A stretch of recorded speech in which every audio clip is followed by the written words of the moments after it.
can escape death. And today may be your day to die.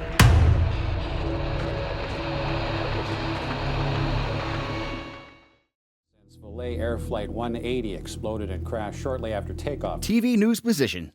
There's nothing final about making a sequel. A bunch of terrifying shit in someone's bedroom in the opening credits of a Final Destination movie cliche. Subtle. Michael Bolton. Exactly what I'm saying. Exactly it. Door slammed shut by itself in a horror movie cliche. Credit card, cell phone, AAA card. Yeah, it's Daytona, not Somalia. That's racist. Road flares, sunblock, mace. Condoms, whips, chains. Just kidding, Mr. Corman. Just kidding, we don't use condoms. Not one of these assholes is wearing a seatbelt. One sin for each of you. Sorry. Jump scare. Discount Ma Fratelli. My God. These rich white kids callously mock a destitute senior citizen. You're not getting any of my weed, man. Nothing. Whatever. In case it wasn't clear that this guy is our token pothead character, the director has him hold a bag of weed up to the camera. The instances of clever, subtle foreshadowing used by the first film are nowhere to be found here. This movie literally shouts it in your face. Cassette players. Listen, your car's leaking transmission fluid, so I want you to get it checked right away. Negligent dad waits to make this important call until enough time has passed where she's certainly already on the highway. Silicone. This magic joint teleports back into his hand. Teenage drivers. Put that thing out. Wait. Get rid of it. What an asshole. Hey, I think we better pull over and check the car because the... Kimberly, the car is gonna be fine. Friends like these. If you do this, fuck you. Look at that guy. He's drinking a beer. How the hell do you know it's beer? Oh, yeah, that's real responsible. Hypocrisy. What in the actual fuck? Sitting this guy's parents for naming their kid Rory. You ever hear of the ozone layer, asshole? Remember when people still cared about the ozone layer? Ford Pinto. Coking while driving. What? I'm a seatbelt. You know, bust me, bitch. This guy rules. Wasting delicious coffee. Also, placing a full cup of steaming hot liquid anywhere near your balls. Also, this car's ignition is in the off position.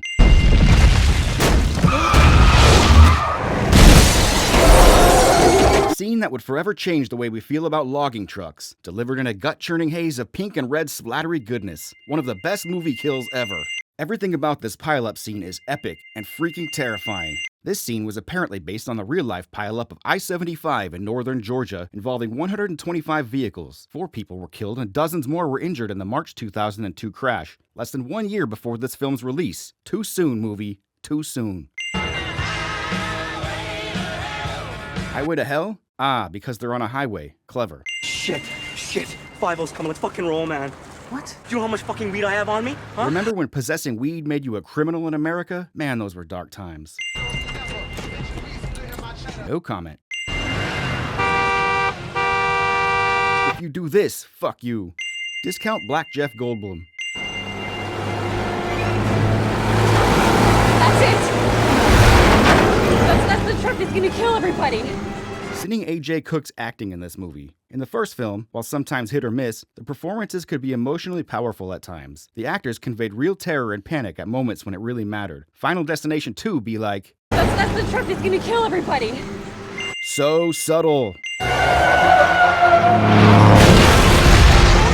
Disposable characters are disposable, giving your audience motion sickness.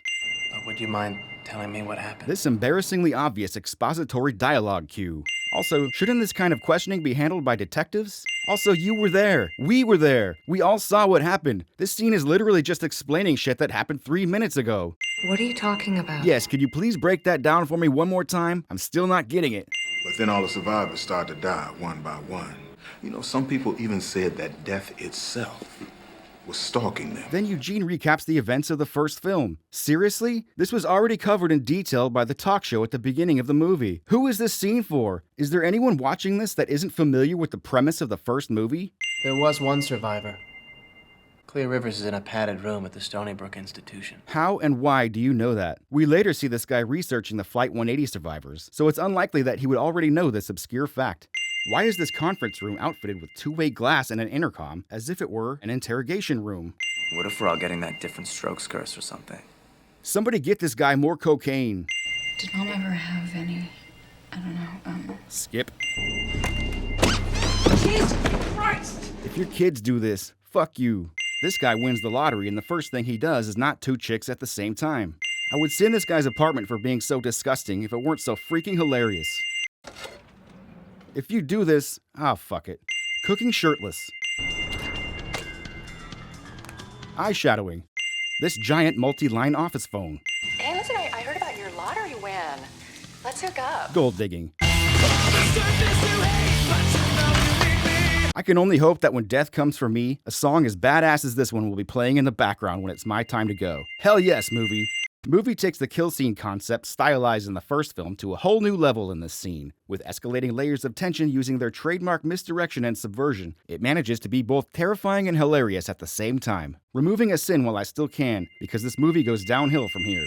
Also, this franchise perhaps doesn't get enough credit for creating a cold, calculating, unstoppable movie villain that is never even seen on screen once, and instilling a fear of ordinary situations, knowing that you could be met with a freak accident at any time, and the sobering reality that even if you know it's coming for you, there's nothing you can do, because in death, there are no accidents, and no escapes. No one will be seated during the internet research montage portion of the movie. This is supposed to be a picture of Terry Chaney after the bus accident in Final Destination 1, but... Drop fucking dead. Yeah, I don't think so. Reading. TLDR. They killed off Alex's character because Devon Sawa wanted too much money to appear in the sequel. Fan service. Smoker sizing. All the main characters are watching the same TV news broadcast cliche. Heartless dad watches what basically amounts to torture porn with an earshot of his traumatized daughter. The driver of the SUV was standing inside her vehicle, and the quick actions of a state trooper... I'll turn it off, no leave it on cliche. Unsanitary drug tables. In other news, a freak accident took the life of a lotto winner. Friends say Evan Lewis was on top of... Guy does not say bitches leave in this scene. Bitches leave. In a tragic turn of events, Lewis died today while trying to escape a fire in his apartment. This scene does not make sense in the context of previous events. Evan was seen being questioned separately from the others, even though it is never explained why, and the news report of his death did not mention that he was one of the pileup survivors. The remaining survivors would not know who he is at this point. Full moon shot transition in a horror movie cliche. Shoehorned unrelated horror genre reference is shoehorned and unrelated. Who has this shit in their fucking bedroom? Movie heard how much you like internet research montage sequences, so they included this one at no extra charge. Reading. Movie gives away that Clear committed herself voluntarily, spoiling what could otherwise have been a neat reveal about her character in the next scene. MapQuest. AOL. These insanely complicated driving directions. How long are they gonna keep her locked up like this? Depends on her, I guess. She's voluntary. Yep, we know. Conspiracy wall cliche. Removing a sin for Clear Rivers, the only character in the franchise, besides Mr. Bloodworth, to survive long enough to be in more than one film. Also, she totally steals this scene, highlighting just how bad AJ Cook's performance is. Also, she's crazy and hot. You said that you die in the order you originally meant to. But my friends died last in my premonition, not first. Backwards. Movie completely changes the way death's design works in this film, making an already hard to understand concept damn near impossible. Have you ever seen anything creepy or ominous? Yes. In my opinion, you're already dead. This scene does not end with a hair-pulling catfight. Nora and Tim are gonna be attacked by pigeons. Jumping to conclusions. This poor fish. He gives me the gas and I wake up with my pants unbuttoned. We ain't paying. Not sure if this is a Seinfeld reference or a desperate cry for help. Either way, it's funny as fuck. I'm disappointed, Tim. Does your mom know you've been smoking? This kid smokes? Damn, those pigeons. How many times am I gonna have to replace those goddamn windows? Okay, movie, you win. This shit had me crawling out of my skin and laughing my ass off at the same time. Why is this scene? Just why? Dr. Dumbass's deranged den of disturbing dental depravity. Self-homaging directors. How the hell did these two know where to find Tim and Nora? All they had to go on was the pigeon vision. Hey, that rhymes. What an asshole. Instant karma. Who's in that body bag? Because there's no way it's this kid. So scared. Skip. The inside of this funeral home is a subterranean medieval catacomb of fiery red death. Obligatory sin removal for Tony Todd.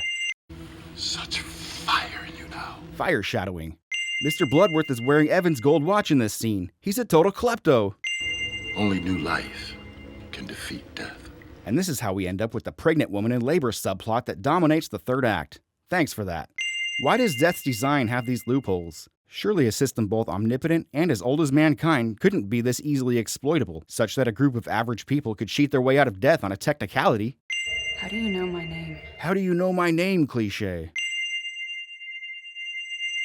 I'm thinking sucking my junk, biatch. White suburban gangster wannabes. Death traps everywhere, but no one even comes close to dying in this scene.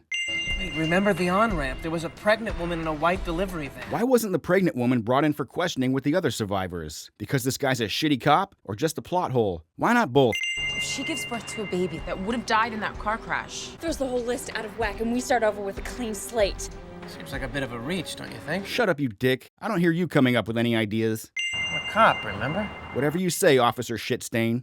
Zoom and enhance, cliché. This is awfully clear footage for a 2003 dash cam. With the plate number, I can put out an APB. Here we go. So-called cop abuses his powers to frame an innocent woman for a felony. You're not even wearing your fucking uniform. The real secret to making it through this movie. Hey, hold the door! Just take the damn stairs. This building's 3-4 stories tops. It's still there, bro. Yep, I can get it for you. Movie has time for this. Listen, any word on that white van yet? Okay, well, keep checking. Check it yourself, you dick.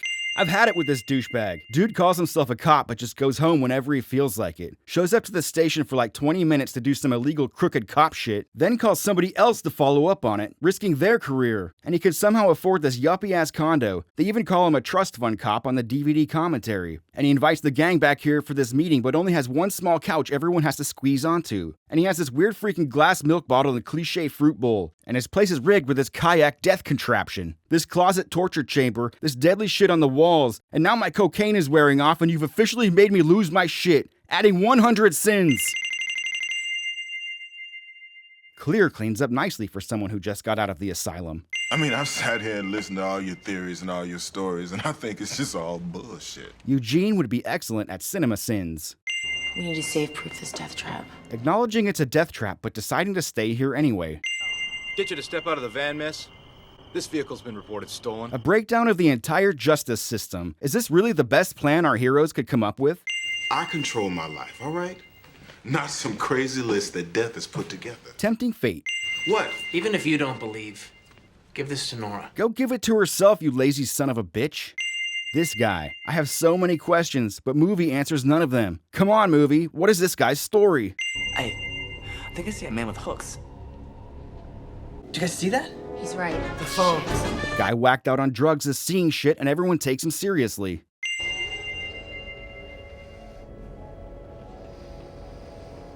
What in the actual fuck? Movie's biggest surprise is that the guy with hook hands is freaked out by a severed body part. Where's Nora? Worst cop ever. She's gotta chillax, bro. Saying chillax, bro. You with me, Opa? Wait, what? You with me, Opa? You with me, Opa? Useless cop does not immediately arrest the suicidal gun-stealing madman. Sinning myself for being turned on by this. Well, you said she was gonna drive into a lake.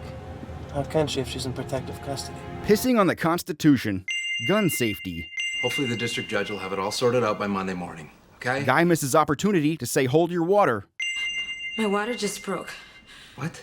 My water, it just broke. I'm gonna have my baby. Yeah, it's that scene.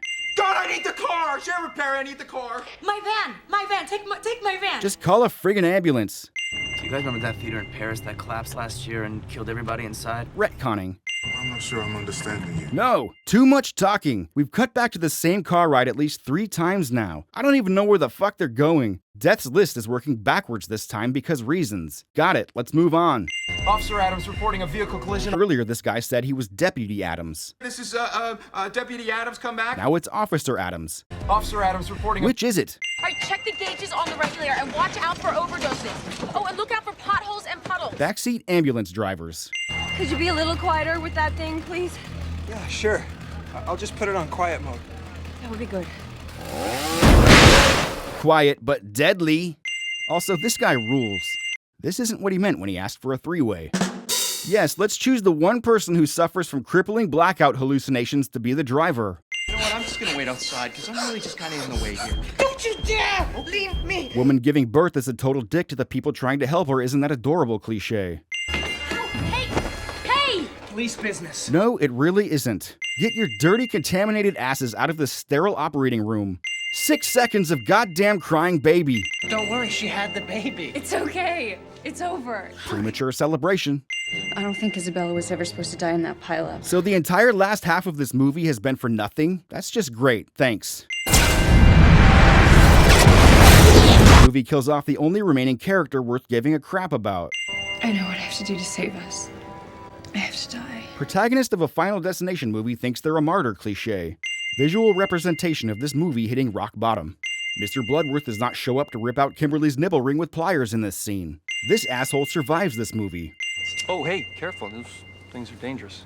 Trust me, I think I've been through closer calls. Dude arrogantly deflects this guy's harmless remark just to downplay the fact that he doesn't know how to shish kebab. Character is horrifically obliterated in an unexpected but also kind of hilarious and awesome way in the closing shot of a Final Destination movie cliche.